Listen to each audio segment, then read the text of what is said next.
અનેક કુંજ નિકુંજોમાં પ્રભુની થયેલી ચર્ચાઓ, રસમય વાર્તાલાપો એને પણ વાગોળતા આચાર્યો કહે છે કે પ્રભુ આપના એ વચનો મધુર છે.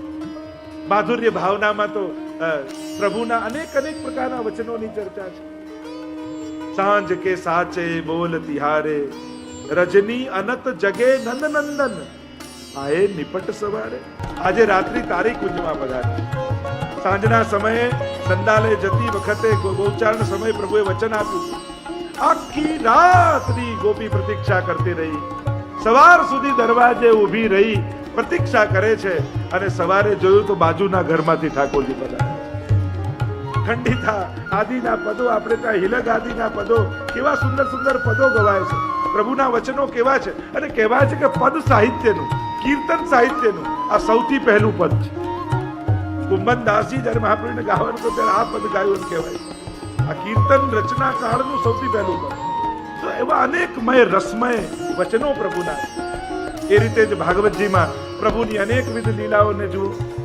જ્યારે ઠાકોરજી નંદ બાબાએ કહ્યું કે ઇન્દ્રનો યજ્ઞ કરીશું, અને ત્યારે પ્રભુ નિકટ પધાર્યા અને કહેવા લાગ્યા, 7 બરસ કો સાવરો બોલત હે તુતરાય.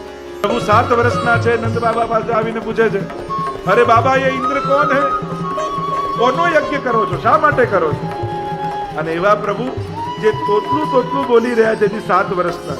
પણ જ્યારે એ જ પ્રભુ જ્યારે નંદ બાબા ચર્ચા કરે છે, અરે ઇન્દ્ર વર્ષાના દેવ છે, વર્ષા લાવે, આ ઘાસ ઉગે, ગાયો ચરે ને દૂધ આપે ને આપણો નિર્વાહ ચાલે.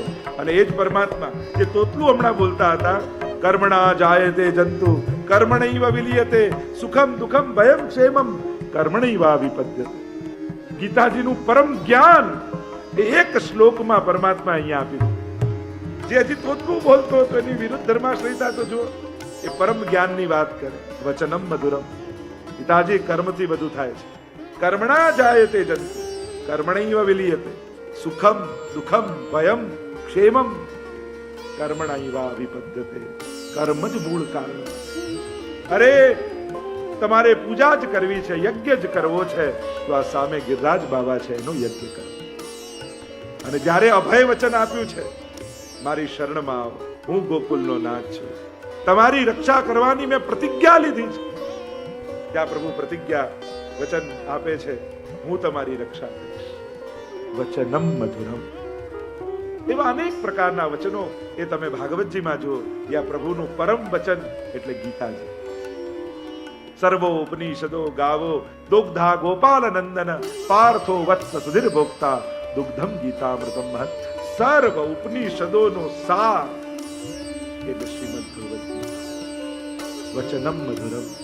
પ્રભુએ કેવા કેવા વચનો, ભક્તને નિર્ભયતા થાય, અહમ ભક્ત પરાધીનો, એમ ભાગવતજીમાં ભગવાનનું વચન એ મધુર છે.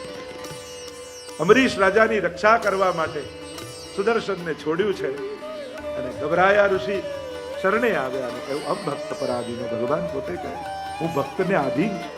આ વચન મધુર છે. નમે ભક્ત પ્રણશ્યતિ, મારા ભક્તનો નાશ થતો નથી, એ વચન મધુર છે.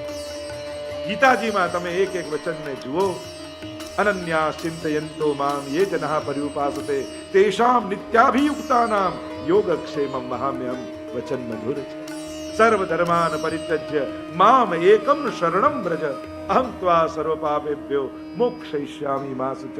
વચન મધુર છે. અપિ ચેત્સુ દુરાચારો ભજતે મામ અનન્ય ભાગ, સાધુરેવ સમંતવ્ય સમ્યક વસિતો હિ સ.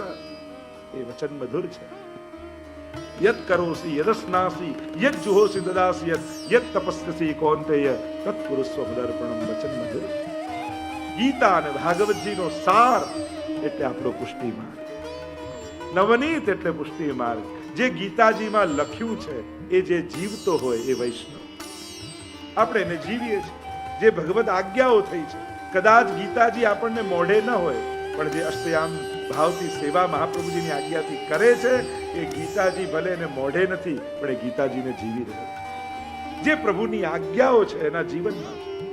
વચનમ મધુર. ભાગવતજીની તો અનેક લીલાઓમાં એક એક વચનને તમે જુઓ. પ્રભુ જ્યારે મૃતિકા ભક્ષણ કરે છે, દાઉજી જોઈ જાય છે ને ફરિયાદ કરે છે મૈયાને. મૈયા કે ક્यों લાલન તૂને મિટ્ટી ખાઈ? નાહમ ભક્ષિતવાન અંબ સર્વે મિથ્યા વિશંસિનઃ યદિ સત્ય ગિરસ્તર્હિ સમક્ષમ પશ્ય મે મુખમ. વચન મધુર છે. ભૈયાએ કહ્યું તે માટી ખાધી. નાહમ ભક્ષિતવાન અંબ, મેં નથી ખાધી. અહીંયા આચાર્યો ટીકાઓમાં અનેક પ્રકારની ચર્ચાઓ થાય. પ્રભુ ખોટું બોલે છે, અસત્ય બોલે છે, અને ત્યારે અનેક અર્થો કર્યા કે આ તો ખવડાઈ છે, યા પ્રભુ આસ્વાદ કરવા માંગે છે કે લોકો મારા ચરણ રજની આટલી પ્રશંસા કરે છે, લાવ મુખમાં મૂકીને તો જોઉં એવો તે શું સ્વાદ છે કે લોકો આટલા ગુણગાન કરે છે.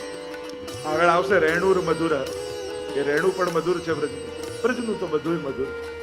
અહીંયા સુંદર વચનોને સ્મરણ કરતા સ્વામીજી રૂપ શ્રી મહાપ્રભુજી એ એક એક શાસ્ત્ર વચન, એ મધુર વચન, અને ગોપી ગીતમાં ગોપીજનો પણ એને યાદ કરે છે. पिया कहती है प्रभु आपके वाणी कैसी है, कैसे वचन है. वल्गु वाक्य, मधुर या गिरा वल्गु वाक्य. मधुर वाणी. प्रभु कठोर शब्दનો પ્રયોગ નથી કરતા. મધુર યા ગિરા વલ્ગુ વાક્ય, બુદ્ધ મનોજ્ઞયા, બુદ્ધિમાનોને આનંદ આપતા. વલ્ગુ વાક્ય, સુંદર વાક્યો વાળી. બુદ્ધ મનોજ્ઞયા, બુદ્ધિમાનોને આનંદ આપનારી.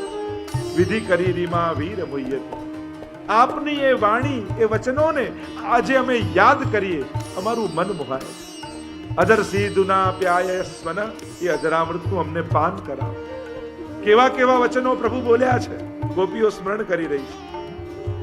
રાસના પ્રારંભમાં જ પ્રભુ અમે જ્યારે વિનંતી કરી કે મૈવમ વિભોરતી ભવામ ગદિતુમ સંસમ સંત્યજ્ય સર્વ વિષયાં તવ પાદ મૂલમ, અમે તો બધું જ છોડી આપના ચરણે આવ્યા છે. એકવાર અનાજ શેકાઈ જાય પછી એને વાવો તો એમાંથી બીજમાં અંકુરો ફૂટતા નથી. પ્રભુ અમે તો આપના પ્રેમમાં એવા શેકાઈ ચૂક્યા છે કે હવે પાછા સંસારમાં મોકલશો તો સંસારના લોકો દુઃખી થશે ને અમે દુઃખી થઈશું. કારણ કે હવે સંસાર માટે કોઈ આસક્તિ જ રહી નથી. હવે પ્રેમ કેવલ આપના માટે છે. આપના માટે અમે જીવીએ છીએ, એટલે અમને આપ ભજો. ગોપીઓ વારંવાર ગોપી ગીતમાં પણ કહે છે એવા આપના મધુર વાક્યો, કેવા કેવા વચનો આપે અમને આપ્યા છે. શું પ્રભુ એ વચનો નિભાવશું? વચનમ મધુરમ. એ મહાપ્રભુનું સ્મરણ કરતા આગળ કહ્યું ચરિતમ મધુરમ. આપના ચરિત્ર મધુર છે. અહીંયા વચનો મધુર છે, જેના એના ચરિત્ર પણ મધુર છે. વચન, વાક્યો અને પ્રતિજ્ઞા. પ્રભુએ અનેક પ્રકારની પ્રતિજ્ઞાઓ લીધી છે, એ બધી જ ભક્ત માટે મધુર છે. નમે ભક્ત પ્રણશ્ય. ભક્તનો ક્યારે નાશ ભગવાન થવા દેતા નથી. એટલે આગળ કહ્યું ચરિતમ મધુરમ.